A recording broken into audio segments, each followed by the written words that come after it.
Hello guys, and welcome back to another cold episode. Blue Eyes has received new support thanks to the most recent packs with Jet Dragon. If you don't know what Jet Dragon does, it is absolutely insane and overpowered. It will bring Blue Eyes to top tier. Let me read the card. Other cards you control cannot be destroyed by your opponent's card effect.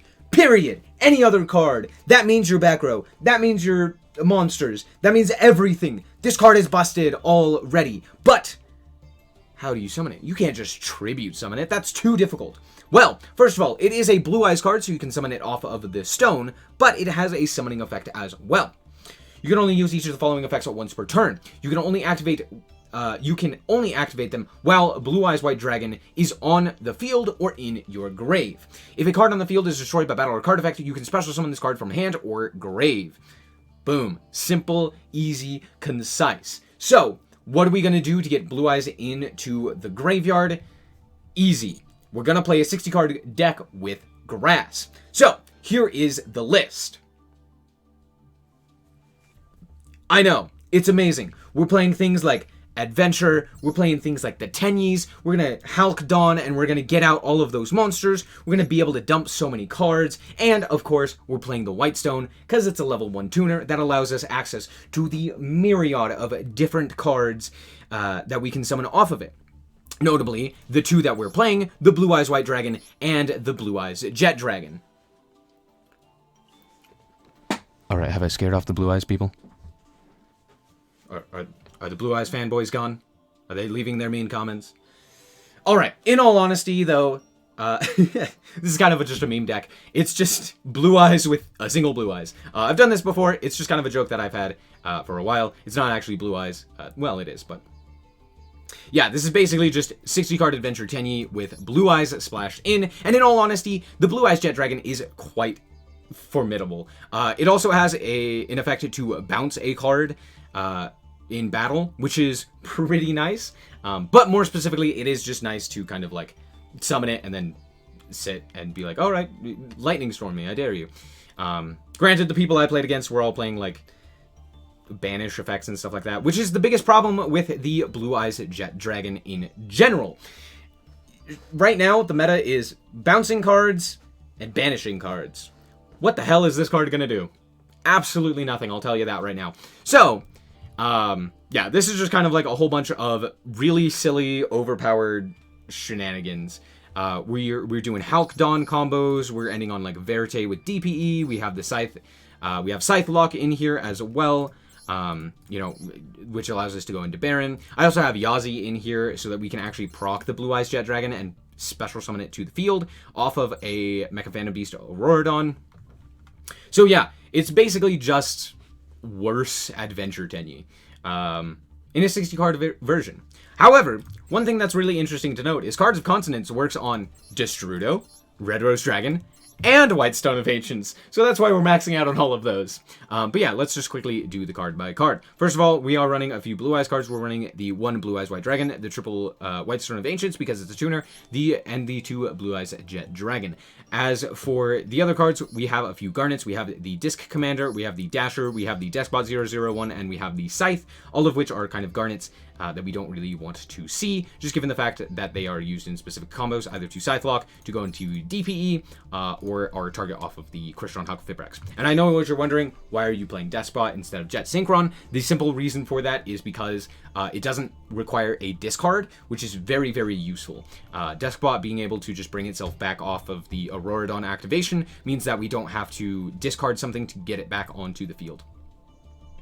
Which we kind of need as many discards as we can, because of course we're playing the Adventure Engine as well, so there's that. The two Water Enchanters, the 2 right, the 1 Dracoback, 1 Fateful, and the 1 Griffin Rider. We're also playing a bunch of Tenyis because they synergize really well and are easy to make Halka Fibrax with, so we're playing the triple Adhara, the double Vishada, and the triple Ashana, and then of course we're also playing the Red Rose stuff, Red Rose Dragon, as well as the Rocks Rose to make Baron. Next up, we have ourselves the White Dragon Wyvern Burster and 2 Collapse Serpent. The reason for this is just because it's very easy to summon all of these. They're just kind of free special summons, so there's that. We also have one other technically a Garnet card in Sword Soul Taya, you summon this off of the Yazi in order to go for an 8, such as the Chaos Ruler or the Borreload Savage. Very cool there. We're also playing one Levianeer. I thought about bumping up the number of Blue Eyes, but I thought it'd be funnier if we just had the one, and yeah, so out comes the Chaos Dragon Levianeer. As for the hand traps, we are playing the 2 Maxi, 2 Ash Blossom, and 2 Nibiru, and that's it. Oh, I guess the one Imperm for the Crossout Designator. But yeah, that's it. Reason for this, I don't know, just had some extra space. These seem like the best hand traps, and it allows us to play Crossout while still being able to do stuff. The rest of our spells and traps are, well, just the spells, I guess. Harpy's Feather Duster, the triple Card of Consonance, triple Grass, the 1 Fusion Destiny, triple Chaos Space, the double Red of it, yeah, I've already talked about those, the double Called By, the 1 Crossout, and the 1 Basil Rose Shoot to pair with the Red Rose. Yeah, so that's the 60 card list. As for the extra deck, we are playing the 1 DPE, 1 Wonder Magician, 1 Yazi, 1 Borreload Savage, 1 Chaos Ruler, and 1 Baron. Next up, we have 1 Assembled Nightingale. Technically, you can make this off of a Whitestone and an Adhara. I never did that because it's technically, like, it's hard to do, but it does allow us to go into Zeus, which is pretty funny. We also have the 1 Downerd and the 1 Dingirsu, because we do have a lot of 8s that we are playing, or that I should say we can be summoning off of the Jet Dragon as well as the Chaos Ruler. And Ding's just pretty good. Next up, we have 1 Monk, 1 Krishron Huckleback, 1 Dagda, 1 Scythe, and 1 Auroradon. So that's the list. Let's hop into the replays and show you how this deck performs. Before we get on to the rest of the video, did you know that 70% of the people who watch my content aren't subscribed? If you end up liking the content, consider subscribing. You can always unsubscribe later if you end up not liking it. Anyway, let's get on to the rest of the video. Alright, so here we are going first, and as you can see, we have the Red Rose, Collapse Serpent, and of course, Radivera Messir. So we're going to start off with the Radivera Messir. We're going to grab ourselves up the token, and then go for the Fateful Adventure. Fateful Adventure will grab up the Wandering Griffin Rider, and then we're going to pitch the Collapse Serpent to the graveyard. We're going to special summon out the Wandering Griffin Rider. Now, I could have done this better. I could have just normal summoned the Red Rose, and then grabbed the Draco back, and then that could have been discarded for the search of the Griffin Rider. But in all honesty, it doesn't really matter because we're not going to be using this Collapse Serpent since we don't have a light in rotation. But yeah, there you go. We're going to normal summon the Red Rose, and we are going to Synchro off into Baron. Then we're going to activate the Red Rose, and we're going to special summon out the Rox Rose. Rox Rose will search out the Basil Rose Shoot, and then we will link those off for a Krishron Halqifibrax. Halqifibrax time! Let's go! Despot 001 will be gotten, and then we'll go for the Auroradon. Auroradon effect 1, 2, 3 tokens, and then out comes the Despot 001 from grave. We're gonna Synchro off into a Yazi here, and then we'll pop the Yazi with our Baron. Yazi effect will activate, and we will special summon out the Taya. Taya effect will then activate, banishing the Yazi in order to go for another token, which will then allow us to go for Chaos Ruler. And I know what you're saying, why aren't you playing Shishao? Well, in all honesty, the reason for that is because we want to mill cards. We want to get like the Blue Eyes stuff. Like, I wanted to just kind of turbo out the Blue Eyes stuff. Kind of. And so I figured it'd be funnier if we did this. But more importantly, I do think milling cards is a little bit better here. And like, I'd have to set up my deck with more Garnets, which I don't really want to do. Just because, like, we are playing Grass. And so if we end up activating Grass and milling a whole bunch of cards, then, like, we're not going to be able to search them. So, yeah, Shishao just kind of seems mid here.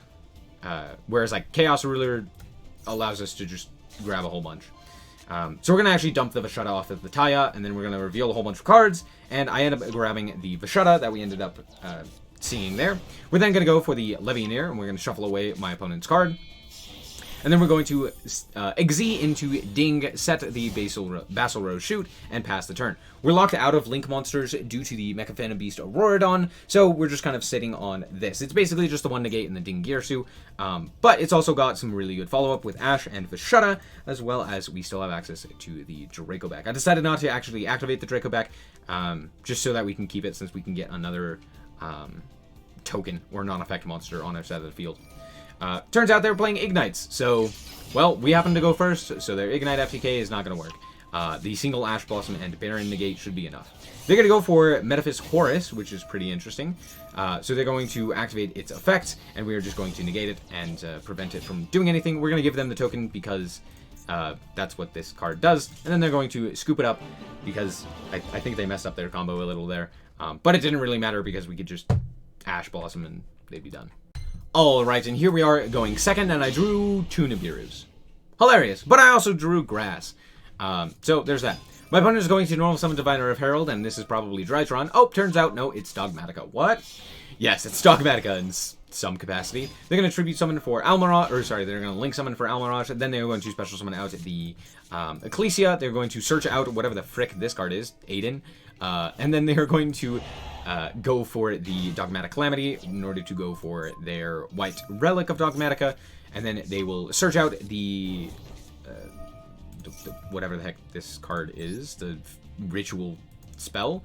And then, yeah, I'm going to Nibiru because that's 5 summons. So we're going to get rid of everything there, and out comes their big old token. They're then going to ritual summon once again by banishing a material and then summoning from the graveyard the white relic. They're going to put it in attack position, and then they are going to activate the effect in order to boost it to 3,500. So that's a lot of attack points that we have to deal with, and of course, Maxi right on time.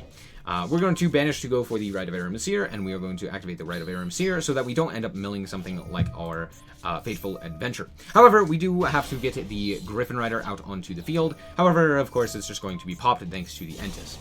So that kind of sucks, but hey, at least we get the Draco back here. Then we are going to mill, and we mill pretty well. We have the Blue Eyes Jet Dragon in grave. However, we did hit like Taya as well as the Rocks Rose, which really sucks. So not the greatest, but not the worst.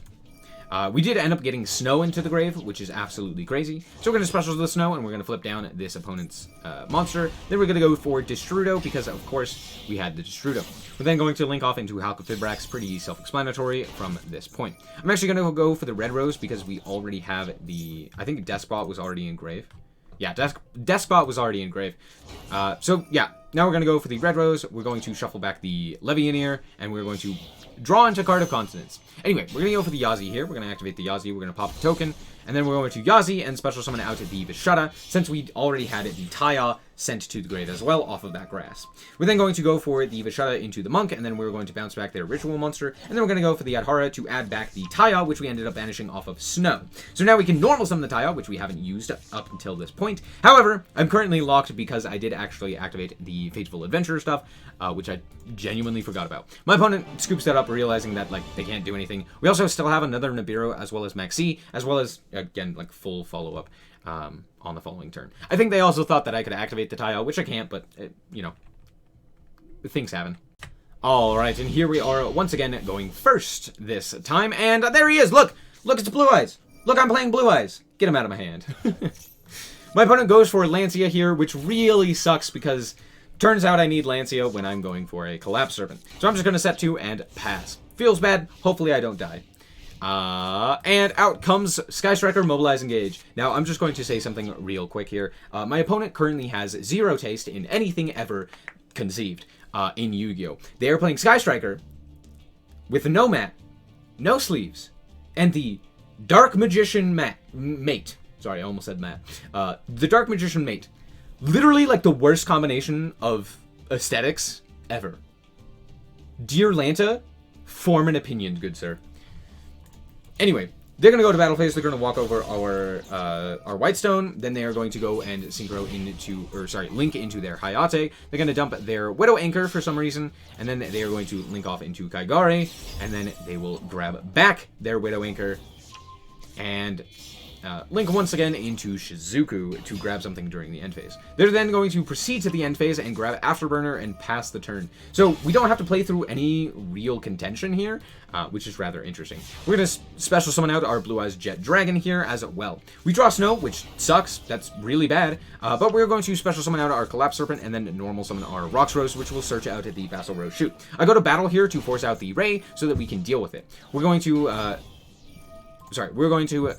attack into the Ray. It's going to tag out, which will force the stopping of the attack from Rocks Rose because they go into Shizuku. So we'll just battle with the Blue Eyes and shuffle it back into the deck.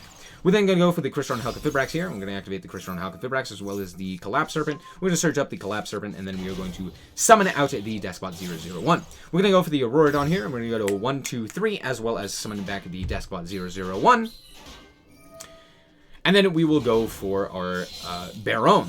I decided to go for Baron here just because I think we haven't already seen the Chi Xiao, but in all reality, I don't feel like that's the correct play. I think going for a negate here is a little bit better.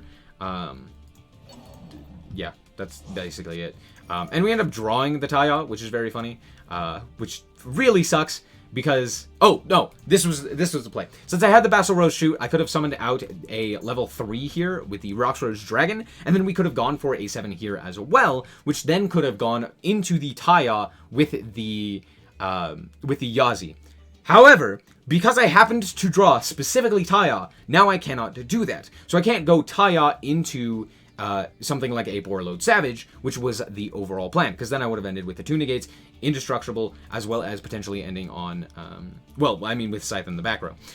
So that would have been better. However, doesn't end up happening because I happened to draw the 1 card that I didn't want to. I go for the Yazi here, but that doesn't really do anything. They activate Lancia now, and I'm like, why didn't you activate this like a million times sooner?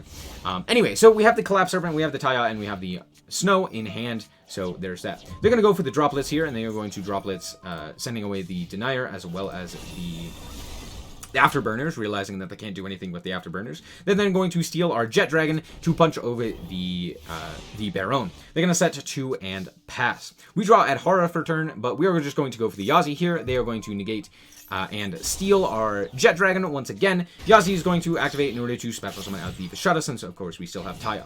So we're going to go for the Monk here, and we're going to bounce their card here, and then we're going to special summon out the Collapse Serpent by banishing the card, and then normal summon out the Taya, go for its effect, go for the Borreload Savage here. We're going to, Chainlink 1, Chainlink 2. We're going to send it the Ashana. We are going to equip the Halka Fibrax. Then we're going to go for Verte. We're going to go for the Verte here, and we're going to special summon out the DPE, and then we're going to activate the effect of the DPE, and we're going to punch for quite a lot of damage. Now I'm locked under the Verte, so I can't actually special summon out this Scythe, even though I could have popped it and then done something there. But I'm just going to extract lock my opponent, and at this point the game is basically over. We also get to summon out the Jet Dragon, and now I have a negate here, but they decide to steal my Jet Dragon, so I just kind of let it happen. Because I think the Scythe lock is a little bit more important. Turns out that was the right call, because they're also playing the adventure stuff, so we just negate the adventure stuff, they go to battle, and then they realize they can't attack because Shark Cannon says they can't attack. Whoops! Anyway, it doesn't matter, because we draw the Wandering Griffin Rider, we're going to special summon that out, and then we're going to special summon out the DPE. My opponent concedes, realizing that the game is well on its way out.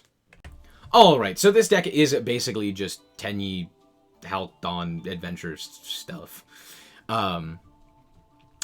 But I will say, Jet Dragon is such a cool card. It seems so good in theory, but the fact that you specifically need a Blue Eyes in the grave or on the field makes it absolute dog water.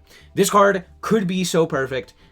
Just being able to like summon it off of something like a White Stone of Ancients means that you have the ability to end on a, basically an indestructible board. Your opponent has to deal with this card as well. Just adds so much more to end boards. But alas, because that's not the case, because you don't do that, it really sucks. What can you do?